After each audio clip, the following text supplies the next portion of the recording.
I was having a fun time with 5 of my guy friends until my husband suddenly came back earlier. Reddit. I don't even know where to start, but I guess I need to get this off my chest. I've been lurking here for a while and seeing other people share their stories. I never really thought I'd be one of them, but here I am, because I feel like I can't keep this to myself anymore. I'm still trying to process everything that's happened, and part of me feels like maybe writing it out will help me make sense of it all. So, I'm a 28-year-old woman, married to my husband, David. We've been together for about 8 years now, married for 3. David is also 28. On the outside, everything looks perfect, and I mean everything. David is a great guy, an amazing guy. You know, the kind of guy that everyone says, "You're so lucky to have him." And they were right, I really was. David is the type of man who goes out of his way to make me happy, always listens, always shows up for me. He's romantic in ways that make you believe in movie love, the kind where you get surprise flowers or a weekend getaway just because it's Tuesday. But here's the thing, the ugly, uncomfortable truth. I'm not proud of it, but if I'm going to be honest, brutally honest, the way I have to be with myself now, I didn't get with David because I loved him. The only reason I ever started anything with him was because of the money. I know that makes me sound like an absolutely horrible person. Trust me, I know. But if you guys are going to listen to me, then the least I can do is be upfront, especially since, thankfully, this is anonymous. None of the people I know use Reddit, so I'm not really worried about them stumbling on this and recognizing me or my story. Like I said, the money. That's why I got with David in the first place. David was an amazing guy, handsome, good-looking, charming even. But if I'm being real with you all, the major reason I made the first move on him was because he came from money. David grew up in a wealthy family, the kind of wealth that means you never have to worry about bills or your future. He was a trust fund kid. I, on the other hand, grew up on the opposite end of the spectrum. My family was poor, and I don't mean the tight budget kind of poor. I mean the living paycheck to paycheck and sometimes still not making it kind of poor. Yeah, like the cliche stories you see in movies. We struggled, and when I saw David, I saw a way out. I made the first move on him because he was my ticket out of poverty. I thought if I could just get with him, I'd never have to worry about struggling again, and neither would my future kids. It was like securing a better life for myself, and honestly, for a long time, I didn't even feel guilty about it. I convinced myself that it was smart, that it was about survival. Whenever people ask us how we met, or whenever we talk about it, David always loves to tell the story about how I made the first move.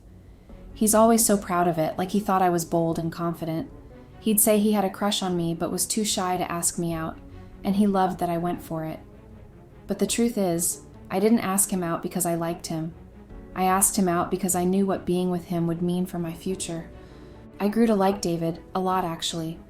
But deep down, I don't think I ever really loved him. I wanted to love him. I mean, how could I not? He's everything anyone would want. But there was always this part of me that was detached.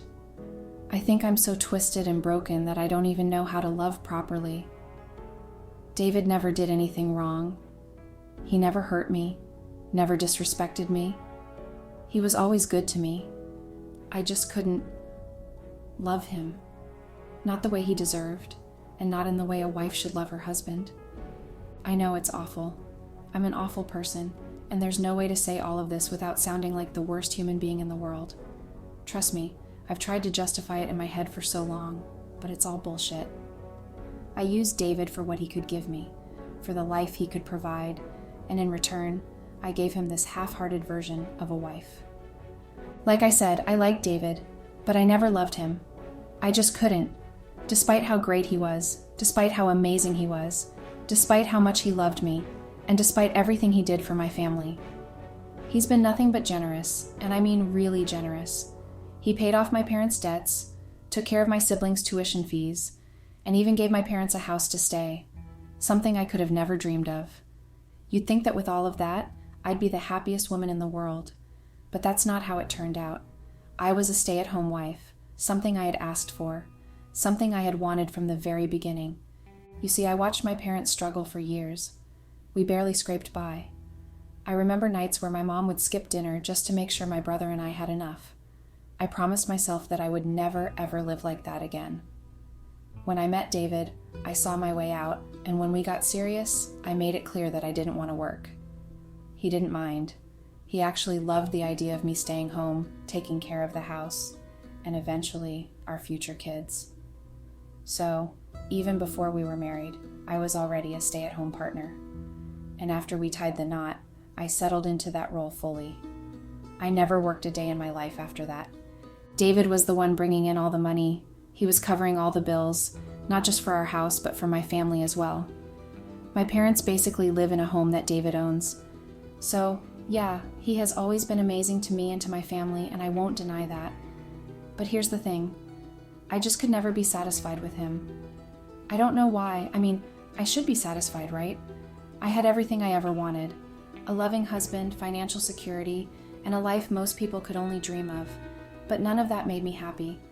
It didn't fill this emptiness inside me. I tried to be the good wife, I really did. I tried to play the part for a long time, the loving, beautiful wife, the one who waited for her husband to come home, who made sure the house was spotless and that dinner was on the table. But it felt like I was suffocating, like there was this version of me trapped inside that I had to keep hidden. And at some point, I just couldn't do it anymore. I started to let loose. At first, it was small things. I'd go out with friends more, hit up a few bars, nothing too wild. But then, as David got busier with work, I realized I had all this free time. You see, David was transitioning into the role of CEO at his family's company. His father had just announced his retirement, so David was working insane hours. He was never home, and when he was exhausted. We barely talked, and honestly, I didn't mind. It gave me all the freedom in the world. I started going to parties, real parties, with people I barely knew. And the more I went out, the more I realized how much I had missed out on growing up.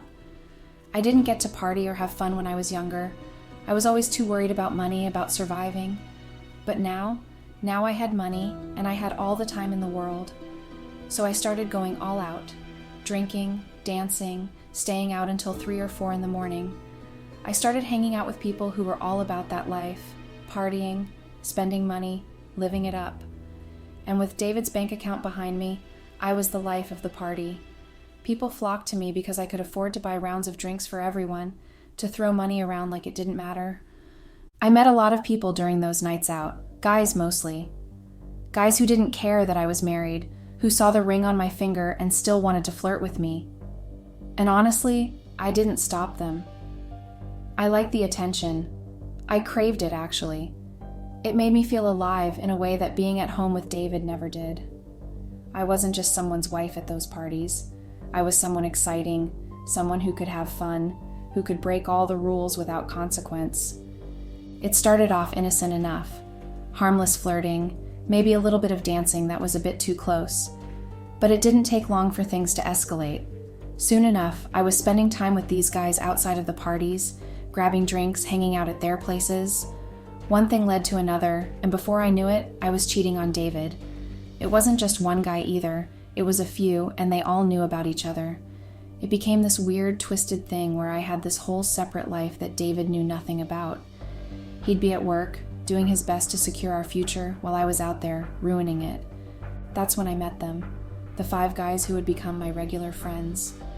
At first, it was just casual. We'd all hang out, go to clubs, drink, whatever. But eventually, it became more. I'm not proud of it. I know what you're thinking, and you're right. I was being reckless. I was being stupid. But at that point, I didn't care anymore. I was so deep into this double life that I couldn't stop. I met these 5 guys, as I mentioned, and we quickly became regulars in each other's lives. They were wild, carefree, and exactly the type of crowd I was craving at that point. They were all college-aged, full of energy, and the fact that I had money to burn made them gravitate toward me even more. They loved my lifestyle, the house, the freedom, the parties, and I guess I loved the excitement they brought into my otherwise mundane life. David, being the hardworking man he was rarely home, so the guys and I often hung out at our place. They loved the house. Who wouldn't? A 7-bedroom mansion with a home theater and a swimming pool. It was a playground for them. Whenever David was away, they'd come over and we'd hang out in ways that I'm sure you can figure out. It felt reckless, thrilling, and dangerous, and I didn't care. I was in way too deep. Then about 2 weeks ago, David told me he was heading out for a business trip. Nothing out of the ordinary.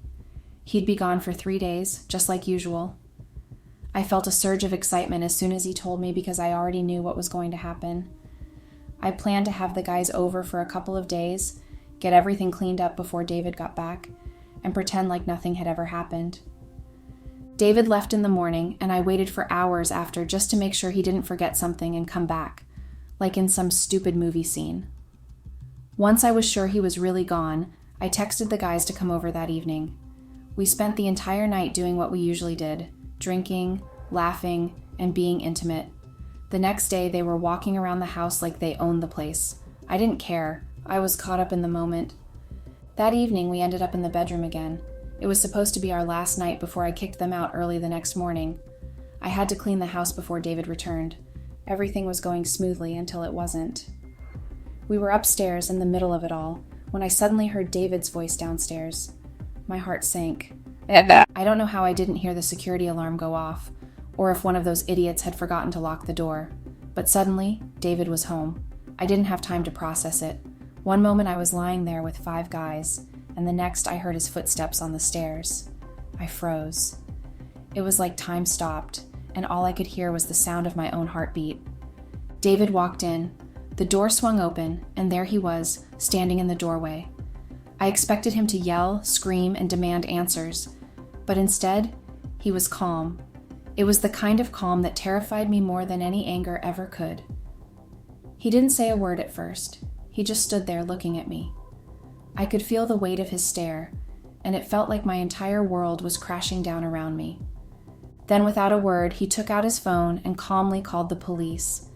He told them that there were intruders in his house, and within minutes, officers arrived. The guys were freaking out, telling me to tell the truth, to say that they weren't intruders, but I couldn't. How could I? I wasn't about to make this worse by saying that David was lying. I didn't even have it in me to defend them. I was too busy trying to figure out how to beg David for forgiveness. The police took the guys away for further investigation at the station, and I was left standing there, a complete mess. David still hadn't lost his cool. He looked at me, still calm, and told me to leave his house. He said that everything in the house belonged to him, and that the only things I was allowed to take were my phone and a few necessities. No jewelry, no bags, nothing that he had bought for me. Just my phone and the bare essentials. I was crying by then, begging him, but he wouldn't budge. He told me to get out, and I had no choice but to leave. I drove straight to my parents' house, feeling like my entire world had just been ripped apart. It's been over a week now, and I haven't heard a word from David. I've called, texted, tried everything, but he won't respond. He's completely cut me off, and I don't blame him. I've ruined everything, and now all I can do is sit here and regret it. Every day I wake up hoping that today will be the day he calls, that we can somehow fix this. But deep down, I know that's never going to happen. I've destroyed my marriage, my life, and the one person who truly loved me. I hate myself for what I've done. I don't know how to move on from this, and the guilt is suffocating me. I had everything, and I threw it all away for something so stupid. I don't know what to do now. Update. Hello, Reddit. Hope I'm doing this update thing correctly. I know a lot of you came here for an update, despite the fact that I got absolutely bashed in the comments on my last post. Yes, I deserve it, and thank you for the brutal honesty. Trust me, I appreciate both the positive and negative feedback. I'm not delusional. I know I messed up big time. And yes, before anyone says it again, I know I'm out of touch, cruel, selfish, and everything else I've been called. But you know what? It's ironic how so many people want an update, even though they tore me apart. So here I am. Not because I'm looking for sympathy, but because writing here helps me get my thoughts straight. It's almost like journaling, except with a lot of harsh feedback. Haha, not exactly a cozy therapy session, but hey, it works. Now on to the real update. My parents? Oh boy, they are livid. Not just them, my entire family actually. Everyone who's been under David's financial umbrella is hounding me. They want me to fix things with David. My parents, my siblings, every single family member who's been enjoying the perks of being related to me, or more accurately, being tied to David's wallet. They are enraged, as if I wasn't already punishing myself enough. Every conversation is the same. Why the hell would you do something that horrible? How could you ruin everything? Fix it. It's constant. I feel like I'm carrying the weight of the world on my shoulders, and no one's cutting me any slack. They think I'm not trying hard enough to fix things with David, which is insane because I am trying. I've been texting, calling, even showing up at the house unannounced, just hoping for a chance to talk to him, but David's completely shut me out. He won't answer my calls, my texts, and the last time I went to the house, his security wouldn't even let me through the gate. So yeah, I'm trying, but what else can I do if he's stonewalling me? The worst part? My family isn't mad at me because they care about David or our relationship. They're mad because they're terrified of losing the cushy life they've gotten used to. My parents and siblings have been living off David for so long, they've forgotten what it's like to support themselves. They're panicking that David will cut them off completely, and honestly, I can't even blame him if he does. I mean, let's be real for a second. Yes, I'm a greedy, selfish person. I accept that. But guess what? So is my family. They've been living the high life thanks to David, and now that I've screwed everything up, they're freaking out about how they're going to survive without his help. It's pathetic, really. I love them, I do, but sometimes it feels like they're just as greedy as I am. All those years of being on David's payroll didn't make them better people. It just made them lazier. My family is practically begging me to grovel at David's feet, like that's going to fix everything. As if I could just apologize and things would magically go back to how they were. But it's not that simple. David's not the type of guy who just forgives and forgets, and frankly, I don't deserve that kind of forgiveness anyway. I broke his trust in the worst way possible. I didn't just cheat, I cheated with multiple people. My family is disgusted with me, but their disgust stems more from fear of losing their easy lifestyle than any genuine concern for David or my marriage. So here I am, still trying to pick up the pieces of my life, still trying to apologize, still hoping that maybe, just maybe, I can fix things with David. But let's be real, I don't even know if there's anything left to fix. He's completely blocked me out of his life.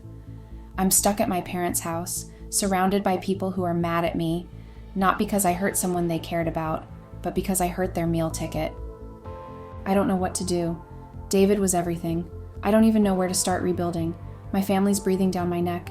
David's gone, and I've never felt more alone. I guess this is what I deserve. Update. Hello, Reddit. It's me again. I'm back with a mini update, and honestly, I'm fucked. I don't even know where to start. The past few days have been hell. I've spent most of the time crying, just completely breaking down. At one point, I literally had to pack a bag and leave my parents' house because I couldn't take it anymore. I went to stay at my best friend's place for a few days just to get some space. My family was suffocating me with their anger, and I needed a break from all of it. David and I finally talked. I guess he couldn't avoid me forever, although a part of me wishes he had. It was the worst conversation of my life. He told me straight up that he's already talking to a divorce lawyer and that I'm going to get served soon. Just like that, it was over. He said he was done with me, completely, utterly done. I broke down on the spot. I was on the phone with him, crying so hard I could barely get the words out. I begged him. I was literally on the verge of hysterics, telling him that we could fix this, that divorce wasn't the answer. I said we could go to therapy, that we could work on things, that I was sorry and I'd change. But he didn't care. He said he was over it, over me, over the lying and the cheating. And then, out of nowhere, he told me something that shocked me to my core. He said he knew about the parties. He had known for a while actually, but he let it slide at first because he thought I was just blowing off steam, hanging out with friends. But then, he started to get suspicious when the parties became more frequent, and he eventually pieced it all together. He found out I wasn't just having fun. I was betraying him in the worst way possible. I thought I'd been so careful, that I'd covered my tracks. But clearly, I wasn't as smart as I thought I was. Hearing him say all that he had known and just chose to turn a blind eye for so long, crushed me. I realized that he had already given me more chances than I deserved. And now, he's done. There's no going back. When the phone call ended, I just sat there numb. My parents, my siblings, everyone at home, no one even needed to ask me what happened. They could tell by the look on my face, by my tears, that it was over. And of course, they immediately turned on me, lashing out with their anger. Why the fuck would you do this? How could you screw everything up? Do you realize what you've done to us? It was the same thing over and over. and I just couldn't take it anymore. I couldn't listen to them blame me for the millionth time, as if I didn't already know how badly I'd messed up. So, I packed my things and went to stay with my best friend for a few days. Honestly, God bless her, because I don't know what I would have done without her. She let me cry, vent whatever I needed. She didn't judge me or add to the guilt I already felt. She just listened and helped me calm down. After 3 days, I finally felt ready to go back to my parents' house. But when I did, I told them not to speak to me. I couldn't deal with their anger on top of everything else. I told them straight up that I wasn't interested in talking or trying to fix anything with them. I'm done. I love them, but I'm just done. So yeah, that's where I'm at right now. Everything's falling apart, and I have no idea what to do next. David's moving forward with the divorce, my family's furious with me, and I feel like I've lost everything. Update. Hello Reddit. It's been a couple of weeks since I last posted, and honestly I didn't update because, well, I've been busy. Not busy in the sense that you're probably thinking, like with work or life or anything productive. No, I've been busy wallowing in my guilt, self-pitying, miserable depression. You know, that special brand of I completely ruined my life kind of depression. The kind that you sink into so deep that it feels like you're drowning and can't even be bothered to fight your way out. Bit of an update though. Majorly, I got served. Yep, the divorce papers are here, so that's that. I'm pretty sure you can already guess how that felt. It was like a punch to the gut, but not a quick one.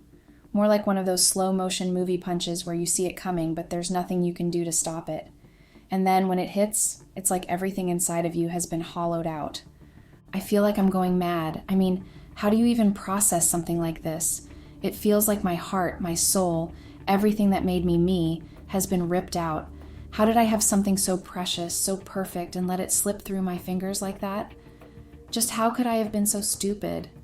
It's like this never-ending loop of questions in my head, and none of the answers make any sense. And worst of all, my best friend, my literal best friend, is a lawyer. You'd think that would be helpful, right? But no. She's not really versed in divorce law, so she can't represent me, but she's been talking me through what to expect. And the news is bad, like really bad. She said that based on the laws in our state, it's very unlikely that I'll get anything out of this divorce. So yeah, there's like a 90% chance I'm walking away with nothing. Zilch. Nada. If I wasn't already at rock bottom, that little nugget of information shoved me even further down. And there's also the fact that David didn't even let me take my things.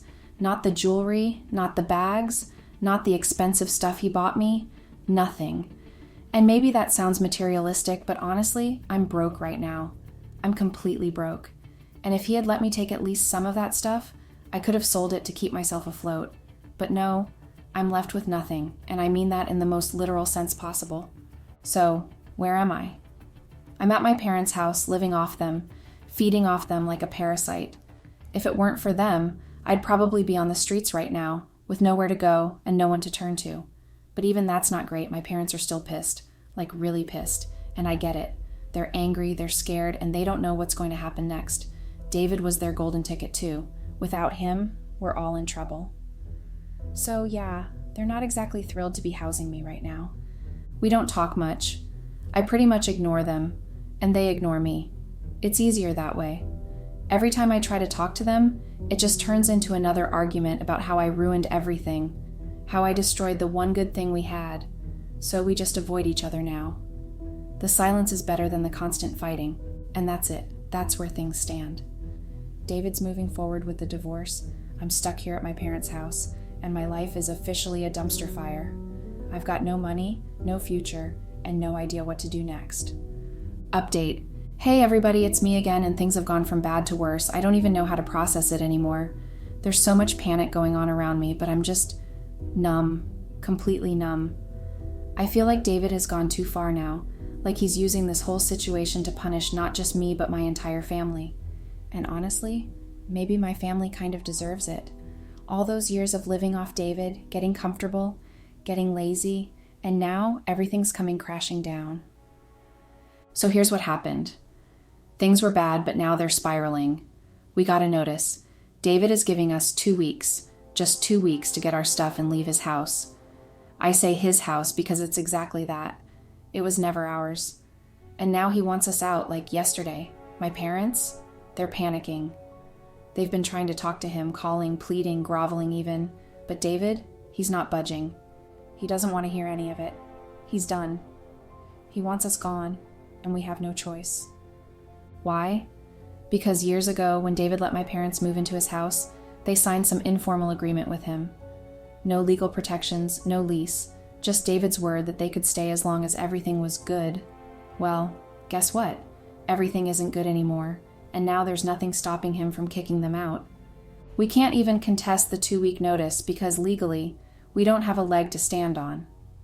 David had assured us back then that the agreement was just a formality, and that he would even eventually transfer the deed of the house to my parents. But now, I guess that wasn't really true. And that's not even the worst part. David isn't just kicking us out of his house, he's cutting everyone off. One of my siblings worked for him. David fired them, just like that. And the other sibling, who David had helped get a job by pulling some strings, yeah, they got fired too. Coincidence? I doubt it. We all know David had something to do with that. He's done with my whole family, and it's like he's hell-bent on making sure we all pay for what I did. My siblings talking about suing for unlawful termination, but let's be real here. Ever since everything went down with David, nobody in my family has seen a dime from him. He's cut off the financial support completely. We can barely afford food, let alone a lawyer. Where the hell is my sibling going to get the money to sue? It's ridiculous. And what's even more shocking to me is that nobody in my family has any real savings. I mean, how is that even possible? All those years of living in luxury, relying on David, and they didn't save a penny. They just assumed I'd stay with him forever, that the money would keep flowing. Who does that? Who lives like that? Honestly, I'm beyond enraged. I'm furious, but it's like I'm too angry to even feel it anymore. It's this weird numbness, like I've been burned out by the constant stress and disappointment. I'm not even that worried about myself. I'll pack up my stuff and go stay with my best friend for a while. She's been a rock through all of this, and at least I know I'll have a roof over my head.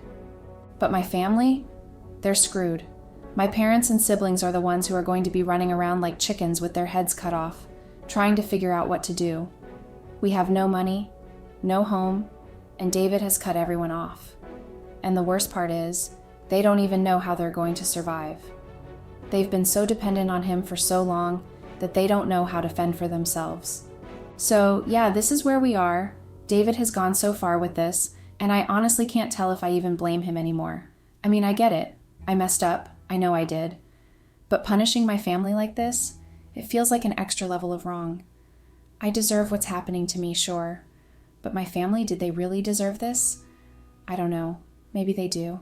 Maybe we all do. Update. Hey, Reddit. It's been a while since I last posted, and I'm sorry for the radio silence. I just needed to step back for a bit because things got really out of control. Between the hateful comments, the DMs full of threats, and incel nonsense, I just couldn't handle it. It was funny at first. Some of the comments on my last post made me laugh, but it became too toxic, and I had to log off for a while. And then, life got busy, and I kind of forgot about Reddit for a bit. But now I'm back, and I do have some updates for those who've been following along. So yeah, let's dive into it. The big news is that the divorce has been finalized. Yep, it's official. It didn't take long at all. Barely an hour in the courtroom. My friend was right, though. I ended up not getting anything. No spousal support, no assets. We didn't have any kids, so child support wasn't even an option. And yeah, I do regret that now. I wish we'd had kids. Maybe then I would have had something to hold on to, some sort of leverage. But at the time, we'd both decided to wait until I was in my early 30s. I thought I had time. Now looking back, it feels like such a massive mistake. Anyway, I'm living with my best friend now. I pay her rent, and she's been a lifesaver throughout all of this. I'm honestly grateful to be away from my family, though. Things have gotten bad with them. Last I heard, one of my siblings is staying at a homeless shelter, and my parents are couch surfing between friends' houses. It's a mess, and honestly, I blame them for a lot of it. They became so dependent on David's money that they never took steps to secure their own futures, and now they're paying the price. I didn't have any saving too, but at least I was smart enough to take action when David cut me off. I've got a job now. It doesn't pay much, and my degree isn't anything special, but it's enough to cover my rent and feed me. I'm surviving, for now, until I meet another rich guy who can take care of me, because let's be honest, that's what I'm used to. I'm just getting by, working, keeping up with my skincare routine, and trying to stay afloat. I'm not saying I need a rich guy, but let's be real. I've always had a certain lifestyle, and I'd like to get back to it eventually. If I'm being honest, I regret everything. I had something really good with David, and I threw it all away for what? A few moments of fun with guys who didn't mean anything to me? It wasn't worth it. I lost everything, and now I can see how much I screwed up. I've been doing a lot of reflecting, and if I could go back in time, I would have never cheated on David.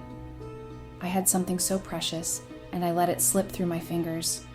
It's like I sabotaged my own life for no reason. And here's the kicker. David is thriving. I stalk his social media a lot, probably more than I should, but I can't help it. He looks happier than ever. He doesn't post much himself, but his sister does, and she's always showing off their luxurious vacations and family gatherings. David's living his best life, and it's clear he's moved on. He's smiling more in photos, going to exotic places, and just glowing. It hurts to see, but at the same time, I can't stop watching. His family didn't reach out to me, not even once. And I guess I shouldn't be surprised. They never really liked me, even after David and I got married. They always thought I wasn't good enough for him, and looking back, maybe they were right. They saw me for what I was, a gold digger. I tried to ignore it at the time, but now that the dust has settled, I can see how they always kept me at arm's length. I never fully fit in with them, and they're probably relieved that David got rid of me. And also, guys, please stop asking me about what happened to the 5 guys. I honestly have no idea, and at this point I couldn't care less. I've had much bigger fish to fry since everything went down. After the whole mess with David exploded, dealing with them was the last thing on my mind. I deleted their numbers, blocked them, and moved on. I didn't ask around. And to be completely honest, I didn't care to know. I had enough going on without worrying about their situation. It's not like I've had much of a social circle left either. When you don't have cash to throw around, people tend to disappear, and that's exactly what happened. Without David's bank account backing me, most of the so-called friends I used to hang out with have vanished. Funny how fast people turn their backs on you when you're no longer their ticket to a luxury lifestyle. I guess they were never real friends to begin with. The only ones still around are my few true friends, like the one I'm living with now. But back to the 5 guys. Considering the kind of influence David has, I wouldn't be surprised if he decided to make their lives difficult. I mean, he's powerful enough to keep them in jail for a while, or even have them wrongfully convicted if he really wanted to. I've seen firsthand just how much sway he has. He knows people, important people, and when he's wronged, he can pull strings like you wouldn't believe. Then again, David's never been the type to make a big scene. He's calm, composed, and always seemed like the nice guy. But I've learned that he can be incredibly vindictive when he wants to be. So, yeah, who knows what happened to those guys. If David wanted to get back at them, he absolutely could. But as far as I'm concerned, they're just a part of my past that I'd rather not think about. At this point, I'm more focused on trying to rebuild my life than worrying about what happened to them. They're not my problem anymore, and frankly, they never should have been. So that's where I am now. Trying to pick up the pieces, survive on my own, and figure out what's next. I don't know where I'm headed, but I do know this. I messed up, and I have to live with that. No one else can fix this for me. Thanks for listening, I guess.